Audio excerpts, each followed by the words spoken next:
फिर मेरा इन लोगों के साथ रवैया ऐसा रहा था कि किसी को मुझ पर जरा सा भी शक नहीं पड़ सकता था। यही वजह थी कि मेजर शरद दीवान मेरे साथ खुलकर बात कर रहा था।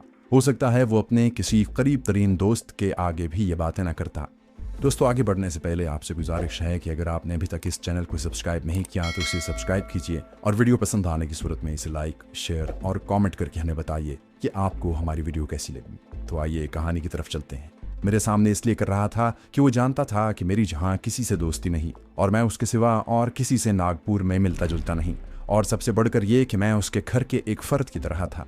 जब मैंने सोची समझी स्कीम के मुताबिक ये कहा कि जंग की सूरत में हमारी मदद को कौन सा मुल्क आएगा, तो उसने दोनों हाथ फैला दिए। फिर हवा में एक हाथ को दूर से लहरा कर अंग्रेजी में कहा, अमेरिका आएगा, इसराइल आएगा। इसराइल के पास इस वक्त मिलिट्री की जदीद तरीन टेक्नोलॉजी मौजूद है। वो हमारा खुला दोस्त है। अमेरिका ने पर्दे के पीछे हमारे हाथ में अपना हाथ दे रखा है। उसने हमें यकीन दिलाया है कि तुम पाकिस्तान पर अटैक करो, हम तुम्हें इसराइल के जरिए हर किस्म का असलहा सप्लाई भी करेंगे और कभी ख़त्म ना होने देंगे। मैंने उठकर मेजर शरद का माथा चूम लिया और बेइंतहा खुश हो जाने की अदाकारी करते हुए बोला, भैया भगवान तुम्हें सुखी रखे, तुमने मेरा दिल शेर जितना बड़ा कर दिया है। बस अब मुझे कोई फिक्र नहीं। फिर जैसे एकदम परेशान होकर कहा, लेकिन भैया, इसराइल के जहाज हमारे लिए गोला बारूद और दूसरा जंगी सामान लेकर आएंगे तो दूसरे मुल्कों के सिफारतकारों को, खास तौर पर पाकिस्तान के सिफारत खाने वालों को पता चल जाएगा। मेजर शरद दीवान ने उसके जवाब में एक ऐसी बात कह डाली जो मिलिट्री इंटेलिजेंस का एक जिम्मेदार अफसर होने की हैसियत से उसे कभी और किसी हालत में नहीं कहनी चाहिए थी। उसने कहा, धर्मवीर, इस वक्त अमरीकी असलहे से लदे हुए इसराइल के 2 माल बरदार बहरी जहाज हमारी तरचनापली पोर्ट से 10 मील दूर जियागाम की खाड़ी में खड़े हैं। इनमें इसराइल का दिया हुआ जदीद तरीन खतरनाक मिसाइल, मार्टर गने और ऐसे हाई टेक रेडार भी हैं जो दुश्मन के नीचे नीचे से परवाज करते बम्बार और फाइटर तैयारों का भी सुराग लगा सकते हैं। और ये अभी पहली खेप है, दूसरी खेप अगले महीने पहुंचने वाली है। मैंने मसनूई जोश में आकर कहा, भैया शरद जी, हमें पाकिस्तान पर एटम बम चला देना चाहिए। मेजर शरद ने अपनी उंगली उठाकर होंठों के पास ले जाकर अंग्रेजी में कहा, बस धर्मवीर, इससे ज्यादा मैं कुछ नहीं बता सकता। ये भी तुम मेरे भाइयों से भी ज्यादा अजीज हो, इसलिए तुम्हें इतना बता दिया। बस अब बेखौफ होकर अपना काम करो। बहुत जल्द हम दोनों लाहौर की अनारकली में चल फिर रहे होंगे। मैंने भी मसलहतन उसके आगे कुछ न पूछा। उस शख्स ने मुझे जितना बता दिया था वो काफी से ज्यादा था, और मुझे हरगिज़ तवक्को नहीं थी कि एक मिलिट्री इंटेलिजेंस ऑफिसर से इतनी अहम तरीन मालूमात फराहम हो जाएंगी। अगर मुझे ये मालूम करने की भी ज़रूरत थी कि इसराइल के जो माल बरदार जहाज़ों के भेस में पाकिस्तान के खिलाफ इस्तेमाल होने वाला असलहा वगैरह लेकर आए थे, उनके इर्द गिर्द सिक्योरिटी का इंतज़ाम किस तरह का है और जियागाम की खाड़ी तरचनापली की बंदरगाह से किस जानिब है। लेकिन मैंने उस वक्त मजीद कुरेदना मुनासिब न समझा और मेजर के लिए कबाब गर्म करने किचन में चला गया। कोई 1 घंटे बाद मेजर शरद दीवान के हॉस्टल से वापस अपने कमरे में आया तो मेरा जहन भरा हुआ था। तरह तरह की स्कीमें जहन में आ रही थी। मुझे इन जहाज़ों को जो पाकिस्तान के खिलाफ जंग में इस्तेमाल होने वाला खतरनाक तरीन असलहा और दूसरा जदीद तरीन टेक्नोलॉजी का हामिल फौजी साजो सामान लेकर भारत की तरचनापली की एक बंदरगाह के करीब नंगरअंदाज हुए थे, हर हालत में गर्क करना और धमाके से उड़ा देना था। इसके लिए मुझे एक साथी कमांडो की जरूरत थी, और ये साथी कमांडो कश्मीर का मुजाहिद सरफरोश कमांडो औरंगजेब ही हो सकता था। औरंगजेब वाकई एक तरबियत याफ्ता, इंतहाई डिसिप्लिन का पाबंद और निडर कश्मीरी कमांडो था। मैं सिगरेट इस किस्म के लम्हात में आमतौर पर पीता था। मैंने सरहाने के नीचे से पैकेट निकालकर सिगरेट सुलगा लिया। पहले ख्याल आया कि मौका देखकर मेजर शरद के ट्रांसमीटर से कमांडर शेरवान को ये सारी बातें खुफिया कोड में बता दूं और उसे कहूं कि वो कमांडो औरंगजेब को नागपुर रवाना कर दे। फिर ख्याल आया कि मालूमात इतनी अहम, नाजुक और ज्यादा थीं कि ट्रांसमीटर पर ये सारी बातें तफसील में नहीं बयान की जा सकती थीं। ट्रांसमीटर पर कमांडो हमेशा इंतहाई ज़रूरत के वक्त और इंतहाई मुख्तसर अल्फाज में बात करते हैं। दुश्मन के मुल्क में रहकर ट्रांसमीटर पर ज़्यादा लंबी गुफ्तगू की जाए तो सिग्नल के पकड़े जाने का खतरा होता है। फिर मुझे क्या करना चाहिए? काफ़ी सोच विचार के बाद इस नतीजे पर पहुंचा कि मुझे खुद श्रीनगर जाकर कमांडो शेरवान और कमांडो औरंगजेब से मिलना चाहिए, ताकि तमाम बातें मैं उन्हें तफसील के साथ ज़बानी बयान कर सकूं और कमांडो औरंगजेब को भी अपने साथ ही ले आऊं। फिर हम दोनों अपने नए कमांडो मिशन पर रवाना हो जाएंगे। मैंने अपने हुलिये में थोड़ी सी तब्दीली करने के लिए अपनी मूछें बढ़ानी शुरू कर दी थीं। मेजर शरद ने एक बार मुझसे मूछों के बारे में पूछा तो मैंने हंसकर कहा, भैया, मैं अपने चेहरे पर राजपूत बहादुरों वाली शान पैदा करना चाहता हूँ। उस फैसले के बाद मैंने एक दिन गुजार दिया। फौजी कैंटीन से डिम्पल स्कॉट की बोतलों के दोनों क्रेट मैंने वादे के मुताबिक उठवाकर मेजर शरद दीवान के कमरे में पहुंचा दिए। दूसरे दिन रात को मैं उससे मुलाकात करने गया तो वो एक औरत के साथ बैठा डिम्पल स्कॉट पी रहा था। उसने मेरा उस औरत से तारुफ करवाया। उस पुरकशिश औरत ने फालसे रंग की बारीक साड़ी पहन रखी थी, जिसमें से उसका ब्लाउज और जिस्म जगह जगह से झांक रहा था। ये औरत इंडिया की एयर कंपनी में काम करती थी। अभी इन लोगों ने शराब शुरू ही की थी। मेजर शरद ने डिम्पल स्कॉट के क्रेटों का शुक्रिया अदा किया। मैंने कहा, भैया ये तो मेरी ड्यूटी है। औरत एक पैग पीने के बाद बेडरूम में चली गई। मैंने मेजर शरद से कहा, भैया माता जी की समाधि पर जाने को बड़ा दिल चाहता है, अगर तुम इजाजत दो तो मैं कुछ रोज के लिए अमृतसर चला जाऊं। मेजर शरद ने डिब्बे में से सिगार निकालते हुए कहा, क्यों नहीं धर्मवीर, जरूर जाओ, मैं तुम्हारी छुट्टी मंजूर कराऊंगा। मैं ठेकेदार मेहता से खुद बोल लूंगा कितने दिन के लिए अमृतसर जाना चाहते हो।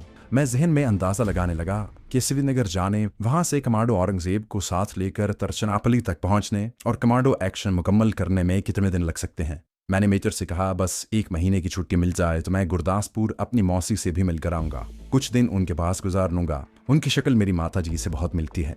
मेजर शरद अपनी गिलास की शराब का आखिरी घूंट हलक में उंडेलने के बाद उठ खड़ा हुआ। ओके, तुम बेशक सुबह की गाड़ी में अमृतसर रवाना हो जाओ, पीछे मैं सब कुछ संभाल लूंगा, और तुम्हें पैसों की भी जरूरत होगी। क्लोजेट के पास जाकर उसने अपने कोट की जेब में से बटवा निकालकर मुझे 100 रुपए के 2 नोट दिए और बोला, अगर ज्यादा चाहिए तो बता दो। मैंने कहा, थैंक यू भैया, ये काफी है। मैंने नोट लेकर जेब में डाले। मेजर शरद ने मुझे गले लगाकर कहा, अपनी माता जी की समाधि पर मेरी तरफ से भी फूल चढ़ाना। ओके, मैंने कहा, जरूर चढ़ाऊंगा। मैंने बाहर आकर ऑफिसर्स मैस के टेलीफोन से रेलवे स्टेशन फोन किया तो मुझे मालूम हुआ कि पंजाब एक्सप्रेस सुबह 8:30 बजे रवाना होती है। मुझे कोई खास तैयारी तो करनी नहीं थी। सुबह उठकर नहा धोकर पतलून कमीज पहनी, जैकेट साथ रख ली क्योंकि पंजाब में सर्दी का मौसम था। मैंने कैंटीन के लड़के जगदीश को भी न बताया और फौजी हेडक्वार्टर से निकलकर टैक्सी पकड़ी और नागपुर के रेलवे स्टेशन की तरफ रवाना हो गया। प्लेटफॉर्म पर बहुत सारे मुसाफिर थे। इनमें जुनूब के हर सूबे के आदमी औरतें थीं। शुमाली भारत के कुछ लोग भी थे। जुनूबी भारत के लोगों के रंग काले गहरे सांवले थे, जबकि शुमाली भारत के मुसाफिर अपने खिलते हुए रंग और ऊंचे कदकाठ से साफ पहचाने जाते थे।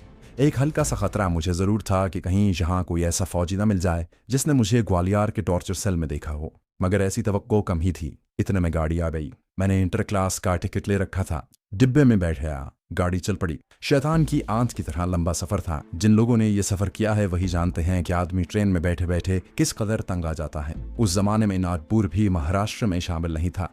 गाड़ी चलती रही और मैं हर स्टेशन पर जायजा लेता रहा कि कोई मिलिट्री पुलिस का आदमी तो नहीं है। एक तवील सफर के बाद गाड़ी खुदा खुदा करके दिल्ली पहुंची। यहाँ से मैं गाड़ी तब्दील करके पंजाब को जाने वाली ट्रेन में सवार हो गया।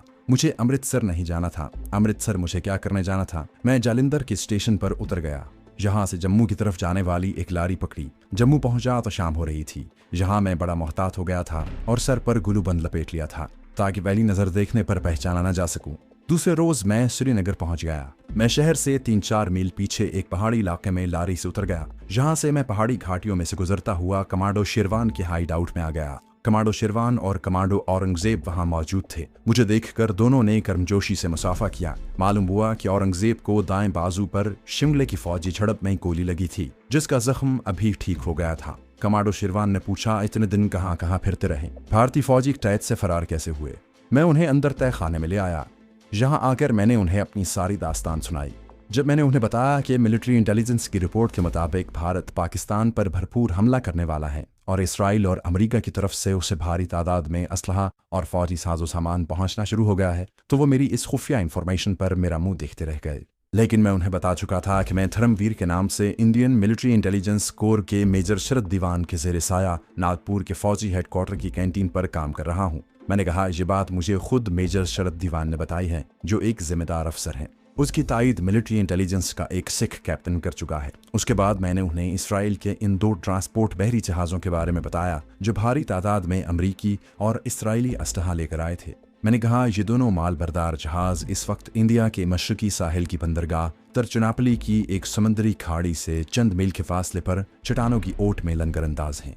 मिलिट्री इंटेलिजेंस की खुफिया इतलात के मुताबिक इनमें दूर मार मिसाइल और जदीद तरीन टेक्नोलॉजी के हामिल फ़ज़ा में मार करने वाले रॉकेटों के अलावा ऐसे अमरीकी रडार भी हैं जो नीची से नीची परवाज करने वाले फाइटर और बमबार जहाज़ों को भी निशानदही कर देते हैं। यह सारा असलहा पाकिस्तान और कश्मीर में हमारी तहरीक आज़ादी को कुचलने के लिए इस्तेमाल होगा। हमें इन दोनों जहाज़ों को वहीं समंदर में तबाह करके डुबो देना है। ये असलहे की पहली अमरीकी और इसराइली खेप है। जब दूसरी खेप आएगी तो उसे भी नीस्तो नाबूद करने की कोशिश करेंगे। कमांडो शेरवान और कमांडो औरंगजेब मेरी बात बड़े गौर से सुन रहे थे। शेरवान ने कहा, यह मिशन बहुत ज़रूरी है। हमें हर हालत में उन जहाज़ों को तबाह करना होगा। इनसे हमारी तहरीक आज़ादी और ख़ास तौर पर पाकिस्तान को शदीद ख़तरा लाहक है। फिर उसने मेरी तरफ मुतवज्जे होकर कहा, क्या ये रिपोर्ट सही है कि भारत पाकिस्तान पर हमले का मंसूबा तैयार कर चुका है? मैंने कहा, ये इंडियन मिलिट्री इंटेलिजेंस की खुफिया रिपोर्ट है जो मैंने आपको बयान की है और गलत नहीं हो सकती, और मेरा ख्याल है कि हमारी इंटेलिजेंस ने ये रिपोर्ट पाकिस्तान पहुंचा दी होगी।